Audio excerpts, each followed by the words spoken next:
ارسا کی تشکیل کو سندھ ہائی کورٹ میں چیلنج کر دیا گیا ہے۔ ارسا کی تشکیل کو سندھ ہائی کورٹ میں پیپلز پارٹی کے سینیٹر بیرسٹر ضمیر گھمرو کی جانب سے چیلنج کیا گیا ہے۔ ارسا میں سندھ کے فیڈرل ممبر نہ بنائے جانے کے خلاف درخواست پر آج سماعت ہوئی۔ عدالت نے وفاقی حکومت اور اٹارنی جنرل کو نوٹسز جاری کیے گئے۔ عدالت نے فریقین سے 7 اپریل تک جواب طلب کر لیا ہے۔ قانون کے مطابق فیڈرل ممبر سندھ کا ہوتا ہے، یہ کہنا ہے بیرسٹر ضمیر گھمرو جو سینیٹر ہیں پیپلز پارٹی کے۔ قانون کے مطابق ان کا کہنا ہے کہ سندھ کے 2 ممبر ہونے ہیں۔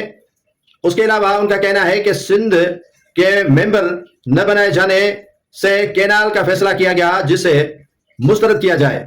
اگر سندھ کا ممبر ہوتا تو دریائے سندھ سے کینال نکالے جانے کی اجازت نہیں دیتا۔ درخواست گزار کا عدالت میں موقف۔